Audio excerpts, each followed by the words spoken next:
Hi, this is Steve. Today I'm going to tell you about my trip to Rocky Mountain National Park. I went to Rocky Mountain National Park in April 2023 as part of a bigger trip to national parks in Colorado and New Mexico.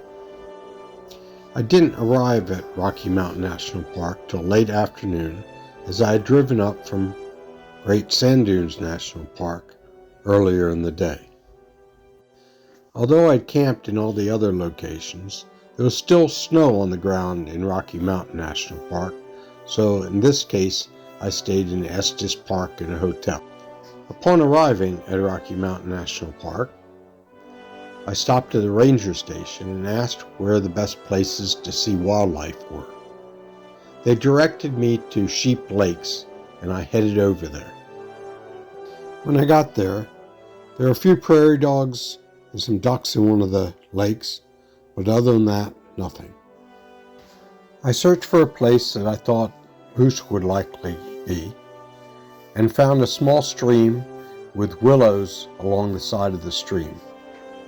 While hanging out near the stream, I ran into a couple that had come up from Panama City, Florida. It turns out that I lived in Panama City, Florida for about 40 years, and we knew some of the same people. As sunset approached, the man yelled, "Moose!" And we looked up to find a moose and a baby running up the hillside. Of course, it was starting to get dark, and so it was hard to get pictures. The moose were running away from the stream where I was and toward the Sheep Lakes. As I rushed to get over there, the man pulled up in his car and gave me a ride over to the lakes. The moose and baby went to one of the lakes and hung out there. A little while later, a bunch of elk came over and joined them. We hung out there to watch until it got too dark to see. I headed back to the hotel for the night, vowing to come back early the next morning. As I drove in the next morning, I ran into some elk along the way, and then headed over to Sheep Lake. The moose from the previous night was there, as it had on the same tracking collar. The moose hung out for a while, and then headed over toward some willows, but the willows were fenced off to stop from overgrazing, and eventually headed back up into the woods. After the moose disappeared, I got in the car and drove down Fall River Road, first seeing a bunch of elk along the side of the road, and seeing turkeys strutting their stuff, with their tail feathers fully extended and them gobbling as they strutted.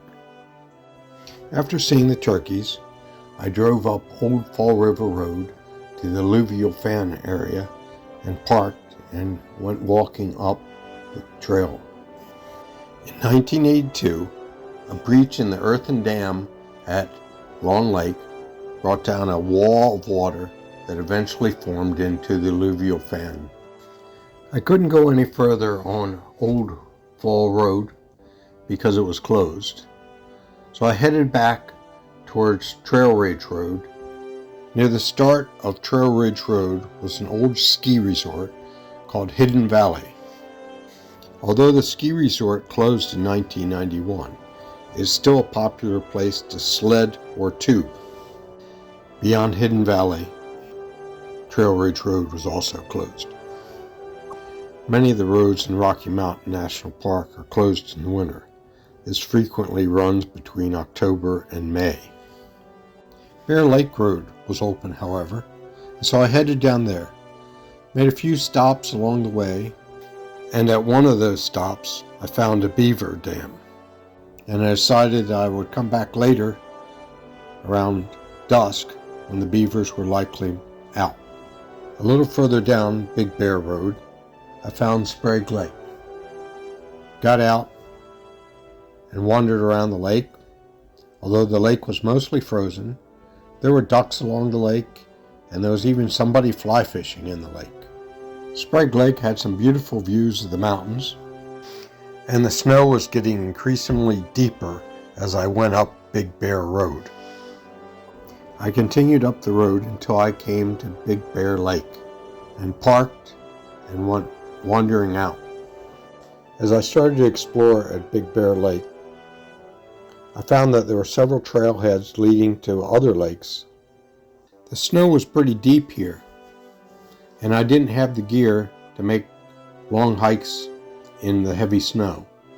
This was obviously a prime location for winter sports, cross-country skiing, snowshoeing, and there were even people climbing the big mountains to do some downhill skiing. Even in mid-April, there were ample opportunities to do winter sports. I wasn't prepared, so after doing a little bit of wandering around, I headed back. I headed back towards the area that I had found the beaver dam. It didn't take long after I got there to see a beaver swimming around in the stream. At times the beaver came close, at other times it went further away, went up onto land, chewed down some sticks, and came swimming back to its dam with them. I stayed until it got too dark to take pictures and headed back to the hotel for the night. The next morning I got up early and headed over to the Lumpy Ridge trailhead. Along the way I saw a few elk. I hiked up to Gem Lake, a relatively easy hike of about 3.5 miles round trip. I hung out at Gem Lake for a while, watching chipmunks chase each other and taking some pictures of some of the rock formations. As I headed back down the trail, it suddenly got dark and ominous, and clouds rolled in. By the time I finished the hike, there was snow starting to fall. As I left Lumpy Ridge and went into the main part of the park, I saw elk and turkeys that were getting snowed upon. It seemed like a fitting way to end my trip to Rocky Mountain National Park. Thank you for joining me on my trip to Rocky Mountain National Park. I hope you enjoyed it, and stay tuned for more adventures.